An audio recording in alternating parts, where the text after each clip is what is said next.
Fala pessoal, tudo bom? Aqui quem fala é Evandro Lima e hoje vamos continuar com o vídeo da parte 2 do Carl Jung. Então, se você ainda não viu o vídeo 1, eu vou deixar na descrição do vídeo e, se possível, cheguem até o final para poder gerar horas pra gente, para poder chegarmos nas metas desejadas. Também, claro de praxe, vou pedir para você seguir no canal, ativar o sininho e, se possível, curtir e compartilhar esse vídeo.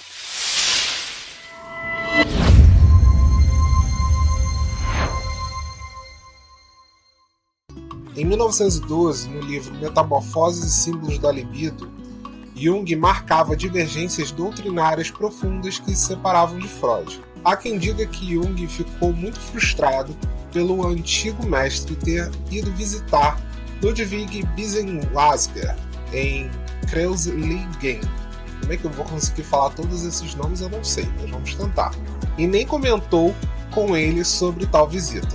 Após isso, Jung começou a chamar essa visita de gesto de Kreuzlingen. Pouco depois, Jung foi para os Estados Unidos e deu palestra durante uns 6 meses na Universidade de Fordham, lá divulgando um novo livro, e nele Jung começa a trazer suas primeiras experiências sobre o conceito de energia psíquica. Outro ponto de discordância era sobre o inconsciente, na qual Jung via como incompleta, negativa e inelástica, levando em consideração que nem o próprio Freud conseguia sua cura através de sua própria teoria. Se fosse comigo, eu não deixava! Jung sobrepõe o consciente freudiano, chamando de inconsciente pessoal, onde ele abrevia mais um processo do que um modelo estático. Além disso, ele propunha a existência de uma segunda abrangente de um inconsciente além do pessoal, que ele vai chamar de psicoide, onde ele futuramente vai desenvolver a dedução dos arquétipos através do tempo e espaço. Mas ainda nesse mesmo ano, Jung e Freud se encontraram em Munique em uma reunião de colegas psicanalistas, em uma palestra sobre um novo ensaio psicanalista sobre Amenófis IV. Jung expressou seus conflitos com a teoria do pai da psicanálise. Tudo é inútil, tudo não tem sentido nenhum, tudo é absurdo, tudo é muito estranho e as pessoas ficam tentando fugir disso. Enquanto Jung falava, Freud desmaiava, é sério, sendo acudido pelo próprio antigo amigo e agora rival. Neste mesmo ano, ele conhece Toni Wolff, sua futura amante.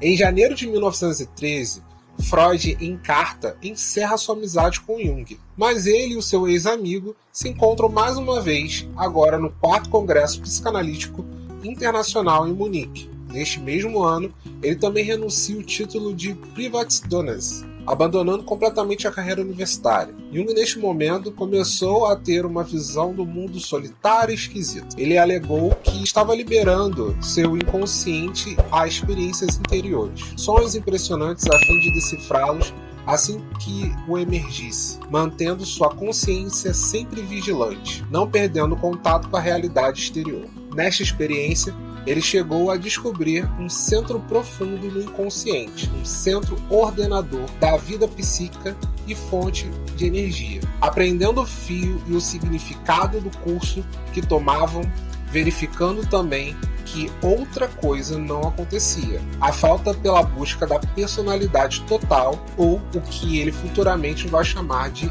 individuação. No final deste ano, Jung encerrou a colaboração profissional com o pai da psicanálise e o informou da sua saída da presidência da associação. Também, neste mesmo ano, Toni Wolff se torna confidente mais próxima de Jung. 1914 foi o último ano da qual ele foi presidente da Associação Psicanalítica Internacional. Neste mesmo ano, ele funda sua própria escola de psicologia, a Psicologia Analítica, com o seu primeiro prefácio editorial chamado Ensaios Psicológicos. Nesses momentos, algumas pessoas próximas começam a chamar Toni Wolff de segunda esposa, devido à relação e proximidade dos dois. Nessa fase, Antônia foi considerada fundamental para a questão de Jung para se afastar de seu mestre e ter seguido em frente. Mesmo assim, Jung continuava casado com Emma, e os três até apareciam juntos frequentemente. Neste ano, começa a Primeira Guerra Mundial. Jung foi convocado como médico e tornou-se logo o comandante de um campo de internação de soldados britânicos. Como os suíços eram neutros e obrigados a ajudar as duas partes, Jung trabalhou para melhorar as condições de soldados retidos na Suíça e os encorajou para frequentar cursos universitários. Já em 1915, a guerra toma conta da vida de Jung. Em 1916, foi criado por Jung e Wolff a dança-terapia, um tipo de terapia que desenvolve a imaginação ativa. Jung foi um dos primeiros teóricos que entendia que a psicoterapia não tinha só funcionalidade na comunicação verbal. Ele utiliza da dança para a interpretação de sensações e sentimentos como fonte de expressão. Neste ano, também foi ampliado o livro sobre a compreensão psicológica e sobre a importância do inconsciente em psicopatologia, a estrutura do inconsciente. Tony Wolff cofundou o Clube Psicológico em Zurique, onde será o local das futuras reuniões sobre a psicologia analítica de Jung. Em 1917, Jung fez a ampliação da compreensão psicológica de 2016 e criou um livro fundamental, As Relações entre o Ego e o Inconsciente, a Psicologia do Inconsciente. Já em 1918, ele fez um livro sobre o inconsciente de novo. Neste livro, Jung começa a trabalhar sua própria visão sobre o inconsciente coletivo. Ele também escreve um alerta sobre os bárbaros germânicos. Jung já estava ciente sobre o fim da Primeira Guerra. Já no final deste ano, ele termina suas memórias, dizendo: levei praticamente 45 anos para destilar dentro do recipiente de meu trabalho científico as coisas que experimentei naquele tempo. Em 2019, ele fundou seu conceito de arquétipo, apresentando em um discurso o instinto e o inconsciente, no Bedford College. Já em 1920, falece Otto Gross, um dos pacientes com histórico de tratamento de Jung. O próprio Jung mudou seus nomes pelos pseudônimos específicos. No final deste ano, Freud ficou aborrecido com a introdução escrita por Claparede, falando sobre a libido. Freud lhe escreveu uma carta. Foi Jung, não eu, quem fez a libido o equivalente à força do impulso de todas as atividades da alma, e que depois combateu a natureza sexual da libido. Sua informação não concorda completamente com a minha concepção, nem com a de Jung, mas constitui uma combinação de ambas. De mim, você extraiu a natureza sexual da libido e de Jung, sua significação universal. Por conseguinte, a situação pansexual vem à tona. Essa questão que só existe nas fantasias não criativas dos críticos e que não faz parte nem do meu trabalho, nem de Jung.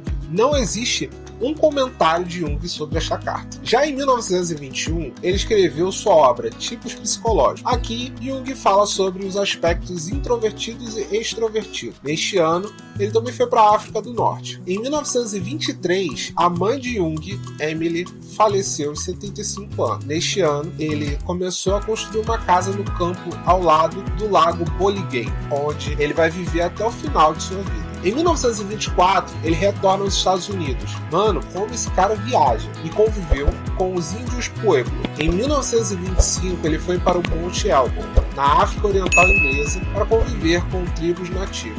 Em 1926, foi fundada a Sociedade Médica Geral de Psicoterapia, a AGP. Em 1927, Jung foi eleito o segundo presidente da AGP, mas isso era uma manipulação do amigo do ex-presidente, Arthur Crofeld. Mas isso acabou se tornando uma grande discussão. Em 1928, ele aprendeu a alquimia taoísta através de seu amigo Richard Wilhelm, e neste ano ele também fez o livro As Relações entre o Ego e o Inconsciente. Em 1929, ele escreve uma introdução psicológica do trabalho de Wilhelm, defendendo uma alquimia ocidental. Ele descobre mais sobre sonhos e começa a associar os seus estudos alquímicos. Sua crescente reputação fez ele ser convidado a discursar no Congresso Anual da Supranacional Sociedade Médica Geral da Psicoterapia, então a AGP, onde ele foi elegido ilegalmente a presidente.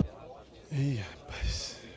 Em 1930, Jung fora eleito vice-presidente da Sociedade Médica Nacional de Psicoterapia. Meu Deus, eles tentam. A AGP, com sede em Berlim. Nesse mesmo ano, sua esposa, Emma, começa a trabalhar como analista. Sim, o nome mudou de psicanalista para somente analista. Neste ano, Jung também termina o famoso Livro Vermelho, contando os seus sonhos e suas fantasias. Já em 1931, Jung enfatiza seus pontos de vista sobre a filosofia da atualidade, o que vamos chamar de Zeitgeist. Neste mesmo ano, ele conhece Wolfgang Pauli, físico ganhador do Prêmio Nobel e também um dos melhores amigos dele. Pauli procurou o analista para falar sobre sonhos, mas ele passa o tratamento para Erna Rosenbaum e 8 meses depois eles se reencontram e Jung interpreta os sonhos de Pauli. Já em 1932, Pauli foi analisado pelo próprio Jung pelos próximos 2 anos também. Esse tratamento vai ser muito importante para sua próxima teoria junguiana.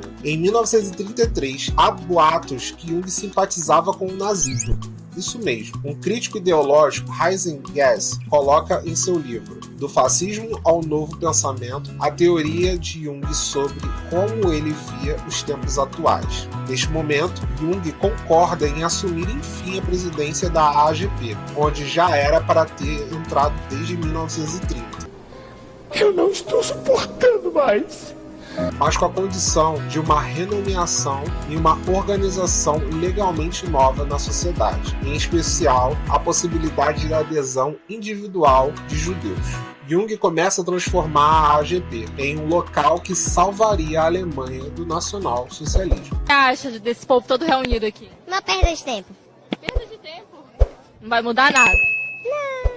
Mas se tinham boatos de que ele era associado ao nazismo, por que ele queria salvar a Alemanha desse movimento e ajudar os judeus? Procurando na internet, vi um texto de Eduardo Guimarães que, a partir de um vídeo do psicanalista Christian Dunker sobre a relação de Freud e Jung, poderia ter sido confusa, já que Freud era judeu, e por causa disso, as afirmações drásticas do vídeo, ligando Jung ao nazismo. Não se trata de dizer o sujeito, sua obra e todos os seus continuadores estão alinhados com isso. De jeito nenhum. Eduardo afirma que não é verdadeiro afirmar que Jung era nazista. Não somente Jung jamais foi afiliado ao partido nazista, como também vale lembrar sua importante participação como espião dos aliados durante a Segunda Guerra Mundial. Aqui ele conclui que mesmo ele não dizendo ser nazista ou ter entrado em um partido nazista, ainda assim, Jung pode ter manipulado nazistas para ajudar judeus durante o período da Segunda Guerra, o que dá a entender que sua situação neutra ou política pode ser ambígua até os dias atuais por muitas pessoas. Que merda, hein? Eu vou deixar na descrição o texto do Eduardo e também o vídeo do Christian Dunker sobre o assunto. Já em 1934, Jung escreve um curto trabalho sobre a revisão da teoria dos complexos, uma ampliação de sua teoria dos complexos, que vamos falar mais tarde nas teorias de Jung, tá bom? Nesta época, ele já defendia Freud em relação à teoria sexual. Também nesta época, ele começa a ser atacado por contrários nazistas, mesmo Jung ajudando os judeus. Provavelmente por baixo dos panos, ele afirmava que não seria antissemita, uma fala dos contrários ao Jung, inclusive do próprio Freud. Inclusive, seu advogado e amigo Vladimir Rosenbaum, irmão de Erna, vendo o comportamento contraditório de Jung, escreve uma carta para Jung questionando seu posicionamento, com medo de seu amigo fosse mesmo um antissemita. Em 1935, em conferência, Jung apresenta mais uma teoria alquímica e ele retorna a lecionar no Instituto Suíço de Tecnologia em Zurique como professor adjunto. Em 1936, ele continua falando de suas teorias em conferências, até em um evento onde ele fala sobre um traço paralelo entre o OTAN redivivo e o fenômeno nazista. O OTAN redivivo seria basicamente uma corrente social, política e psíquica que ocorre na Alemanha, que eu vou ser muito sincero, eu não entendi muito o fator. Então, vou deixar na descrição deste vídeo um texto do próprio Jung explicando sobre o que seria isso. Em 1937, ele viaja para a Índia e continuaria a escrever suas falas e suas teorias. mesmo com falas e problematizações na época. Aqui, ele também renuncia à presidência da AGP, querendo focar na sua obra e não mais nas questões políticas, mas é influenciado a ficar. Acho que Jung já sentia que a guerra ali se aproximava. Em 1938, Jung escreve Psicologia e Religião, tentando unificar as duas entidades, até então nunca unidas, devido à cientificidade da psicologia. Em 1939, em janeiro, ele foi chamado para uma entrevista, onde ele tentou explicar sobre Hitler e o nacionalsocialismo numa perspectiva psicológica. Jung renuncia à presidência da AGP, mas isso meio que se estende até o próximo ano, devido a problemas administrativos. Mas ali ele já não ia mais nas reuniões e não participava ativamente das decisões, sendo considerado um presidente honorário até a eleição do novo presidente. Não preciso nem esperar pelo voto. Meu lugar não é aqui. Nesse mesmo ano, morre Sigmund Freud, que começa a Segunda Guerra Mundial, e muitas de suas obras foram banidas da Alemanha. Jung acaba sendo colocado na lista negra do Reich alemão. Em 1940, Jung insiste na sua demissão, fazendo outra carta, que acaba, enfim, entrando em vigor. Jung entra na lista Otto, uma lista de 12 páginas com os autores literários proibidos pelas leis alemãs. Em 1941, Jung provavelmente ficaria refugiado nesta época. Já em 42, ele serve ao serviço secreto nos Estados Unidos, analisando o estado psicológico dos alemães e do povo alemão, prevendo possíveis ações. Ele sai mais uma vez do Instituto Federal Suíço de Tecnologia em Zurique. Neste mesmo ano, sua amante Sabina falece baleada num dos campos de concentração alemão. Em 1944, ele publica nos Estados Unidos Psicologia e Alquimia. Neste momento, ele se envolve intensamente com o judaísmo. Em 45, ele completa 70 anos. Tony Wolff sai da presidência do Clube Psicológico em Zurique. Enfim, termina a Segunda Grande Guerra, e por causa disso, Jung começa a ser criticado mais uma vez pela sua posição. Num ensaio do jornal alemão, depois da catástrofe, de Herber, a biógrafa que vai fazer a história de Jung, descreve o que Jung se sentiu exposto desde sua presidência na AGP e as declarações de seus amigos sobre o antissemitismo. Jung, neste ano, também considera as acusações sobre ele ser antissemitista e nazista um completo absurdo. Em 1946, ele publica o livro Psicologia da Transferência. Neste ano, ele regressa pela primeira vez para Zurique, depois do fim da Segunda Guerra. Ele apresenta obras como as considerações teóricas sobre a natureza do psíquico. Em 1947, ele escreve ao astrólogo indiano Raman os problemas astrológicos decorridos aos diagnósticos psicológicos. Jung entendia que o horóscopo do paciente gerava mais clareza nos diagnósticos psicológicos. Em 1949, ele publicou um longo estudo sobre o símbolo da Trindade, referindo-se àqueles que não admitiam que símbolos cristãos sejam analisados psicologicamente. Jung criou o Instituto C.G. Jung em Zurique. Em 1949, ele monta um ensaio sobre a sincronicidade, um dos seus estudos mais extensivos sobre alquimia e religiosidade. Em 1950, com a promulgação do dogma da Assunção de Maria pela Igreja Católica, Jung diz que este acontecimento significa satisfação às exigências do arquétipo da paternidade, muito embora o dogma não implique que a Virgem tenha atingido o status de deusa. Ele faz um dos seus últimos livros, o Aion, estudando as modificações da visão do mundo formado pelo homem no curso da era cristã em correlação com as transformações pelas quais vem passando o arquétipo do self. Sinceramente falando, os últimos livros de Jung confabulam bastante com os últimos livros de Freud. Em 1952, o seu trabalho Sincronicidade como princípio de conexões acausais é conhecido. Já em 1953, Antonia Wolff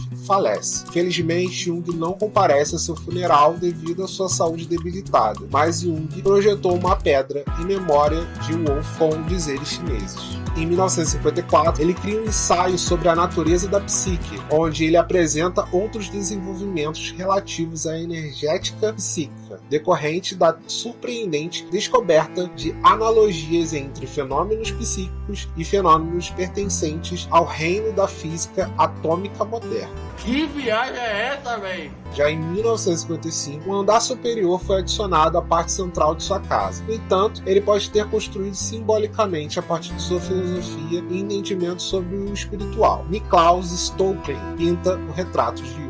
Em 1956, ele escreve o Konichiwa, sua última obra, Mistérios Konichiwa, ou Conjunções Misteriosas. Em 1957, ele apresenta um trabalho sobre esquizofrenia, onde não seria somente uma interpretação teórica, mas que também está cheio de indicações utilizadas pelo psiquiatra clínico no trabalho do cotidiano. Em 1958, Wolfgang Pauli falece de câncer no pâncreas, em uma universidade de Zurique. Neste final de vida, Jung não tinha tanto contato com seu antigo amigo, somente por carta, mas Jung diz que suas obras tiveram um grande fundamento pela ajuda de Pauli. De 1958 a 1961, ele aprofunda suas pesquisas sobre o inconsciente coletivo, alquimia e a importância da religião na psique.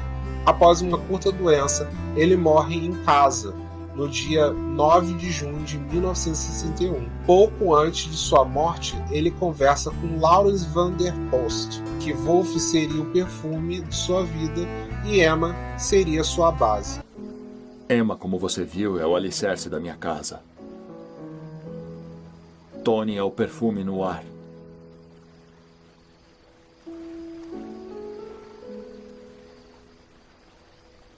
Meu amor por você foi a coisa... Putaria! Putaria! Ele foi enterrado no cemitério Dorf em Kurnat e escreve em sua lápide um texto que estava na soleira de sua porta. O primeiro homem da terra é terreno, o segundo homem, o Senhor, é do céu. Coríntios 1, versículo 15.47. Atualmente, seu instituto existe até os dias de hoje, treinando analistas e desenvolvendo e ajudando as pessoas. Uma de suas maiores alunas foi Lise da Silveira, que um dia faremos uma vida-obra sobre ela. Bom, gente, nossa, que texto difícil. É muito difícil procurar todas essas informações. Muita coisa muito misturada, muita coisa muito confusa, mas valeu a pena chegar até aqui. Também tem um tema muito complicado aí, né, que é o debate entre psicanalistas, mas a maneira a gente falar sobre. Qualquer coisa, vocês têm aí a descrição do texto, todas as informações, vocês podem comentar, vocês podem discutir, vocês podem falar o que vocês quiserem. Isso aqui também é um local para vocês estudarem, tá bom? Por favor, se você chegou até aqui, muito obrigado. Vou pedir para você deixar uma palavra aí, que vai ser analista. Deixa nos comentários e eu vou saber que você chegou até aqui. Não se deixe de se inscrever no canal, compartilha, passe para os seus colegas psicólogos, seus colegas estudantes de psicologia, e para aquele que quer a fim de estudar um pouco sobre psicologia analítica, tá? Conhecer a história desse cara que foi muito importante na psicologia como um todo, tá bom? Um grande abraço e até o próximo vídeo. Tchau, tchau.